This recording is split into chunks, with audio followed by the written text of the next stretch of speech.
Okay, everybody, it's a couple of minutes after 5:30, so we can come down, sit down.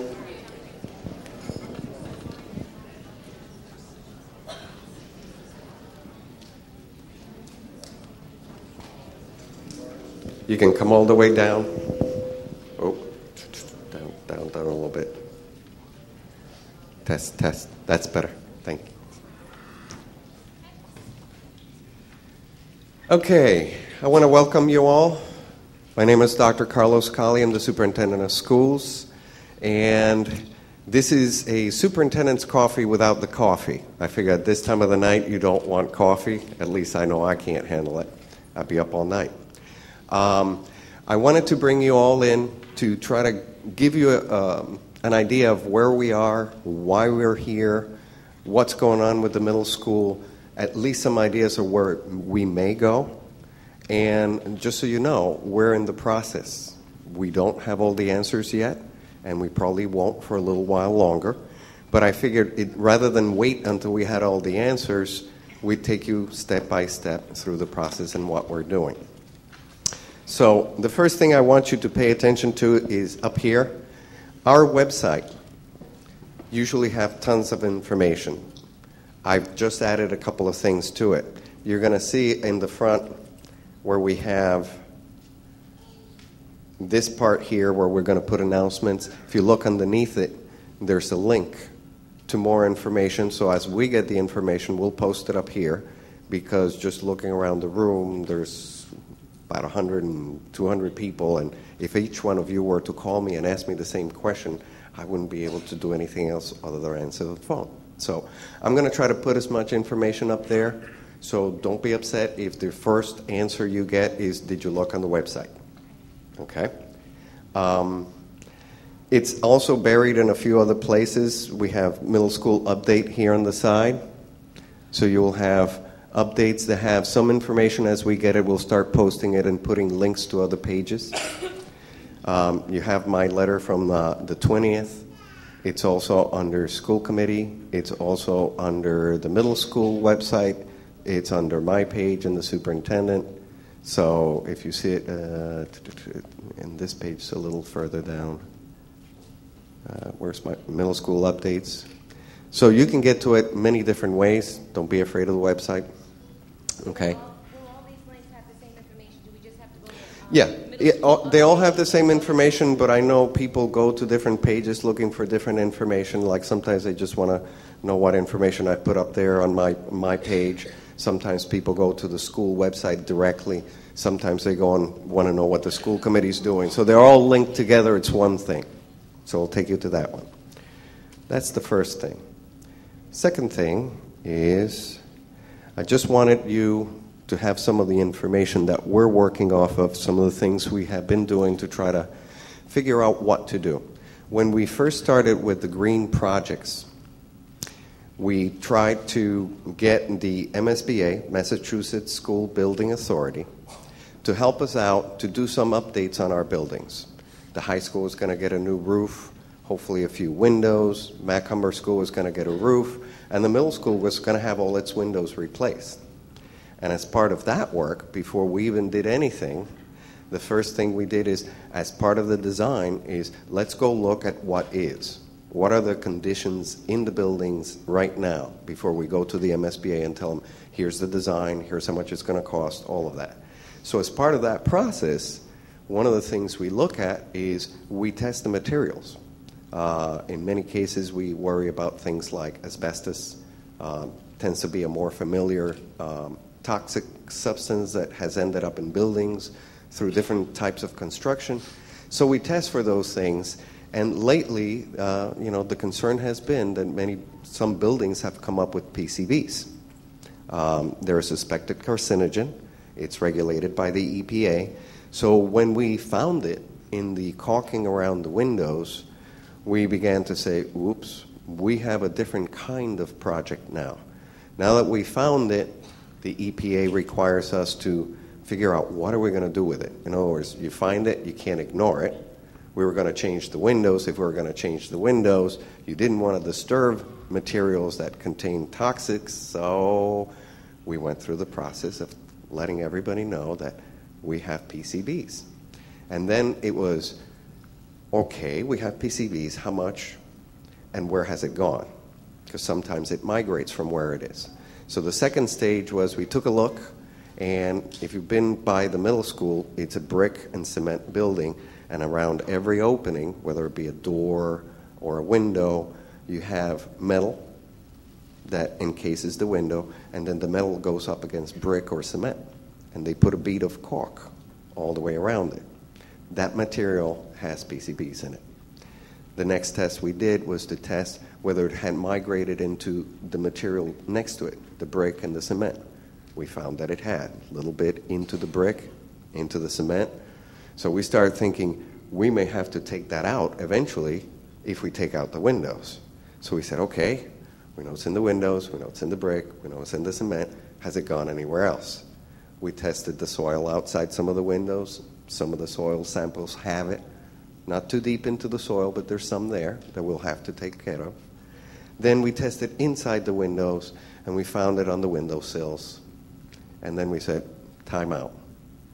Let's tell the EPA, or not the EPA, the MSBA, the building authority, and let's discuss whether we're going to continue with this or separate what's happening at the middle school from the Macomber and the high school. And we decided we'll talk to the MSBA about replacing the roof here and the roof at the Macomber, and let's deal with the middle school as a separate issue. They agreed with us. So those two projects are still going on, just so you know, those are still moving forward.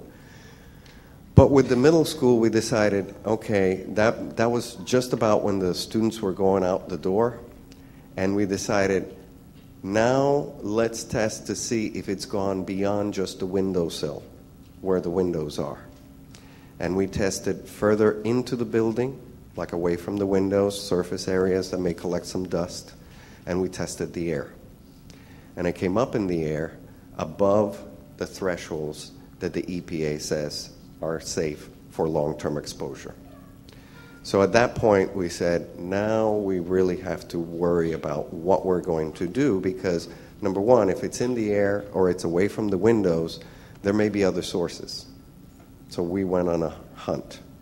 And one of the places we found it by doing this kind of testing is, if you've been to the middle school, there's these panels that are glued to the ceilings, because the ceilings are cement. And if you've ever been in a building that is all walls of cement or brick, the sound bounces around. So for a school, that's not a good idea. So they put these panels up against the ceiling and glued them to the cement to cut down on the bouncing of the sound.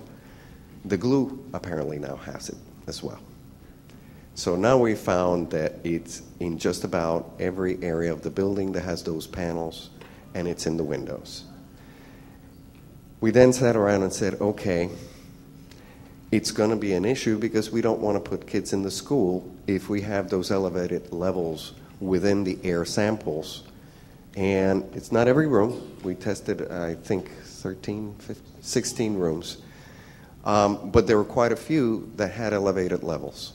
And there's different thresholds for students, adults, students of different ages. So below 12 years, like the 5th and 6th grade students, it would be about 300 nanograms per cubic meter of air. And a nanogram, by the way, is extremely small. You won't even see it. However, they're only allowing you about 300 of those little tiny particles per square meter.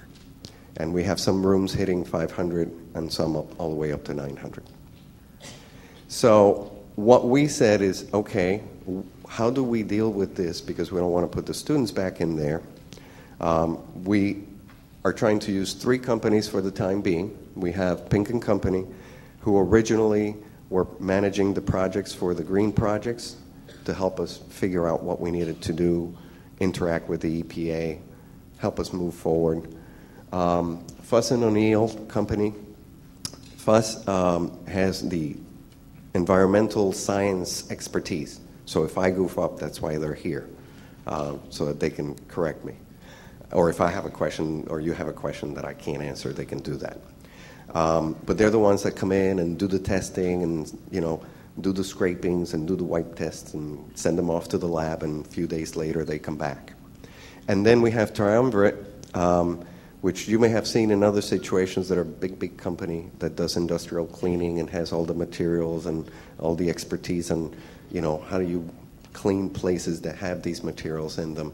So we have these three companies working for us, and what we're trying to do now is to figure out, can we open the building? Can we bring the levels in the air below the EPA threshold? So I was able to talk to other places that have had this issue.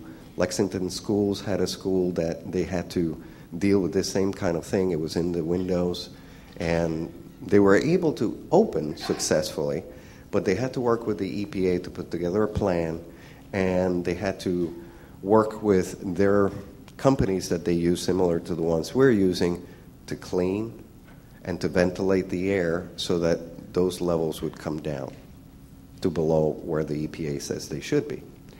So we said, let's see if there are ways for us to do the same thing. It's very disruptive to move people around in the middle of the summer from one building to another, never mind going other places. And I'll talk about that in a little bit. But our first job is to figure out if we can do it by, one, cleaning. Those are the things we're trying to do. Hopefully by August 8th, we'll have some answers. We did a baseline test. Basically, what does it look like when you empty the building, open the windows, have the ventilator running? Do that first so we know. And then do some things to the actual room. And we're doing 3 test samples to see if we can bring them down.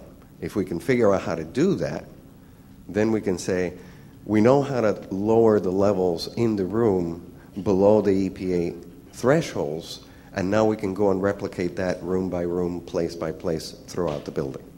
That's where we are right now, in the middle of those tests. So we're going to try to ventilate the rooms, work on the HVAC machines that's in every room. It may eventually cost a little more because you're bringing in more outside air, and therefore in the wintertime we'll have to up the heat. So it's like having your windows open at home and having the heat going full blast. But if we can bring the air quality to a place where we get those contaminants below the EPA threshold, then we've achieved what we're looking for. We're going to remove some of the caulking. We're going to take those panels off and take some of that glue off, and then we're going to wipe and clean everything in those rooms. Go back in, do another test. So hopefully by the 8th, once we've done those tests, we'll be able to see, did it work? And if it worked, then it's going to be, can we get the whole place cleaned up, ventilated, and ready for school? That's step 1. So based on that, let me finish, and then we can open it up for questions. I'm not going away, but I want to finish what I was trying to do.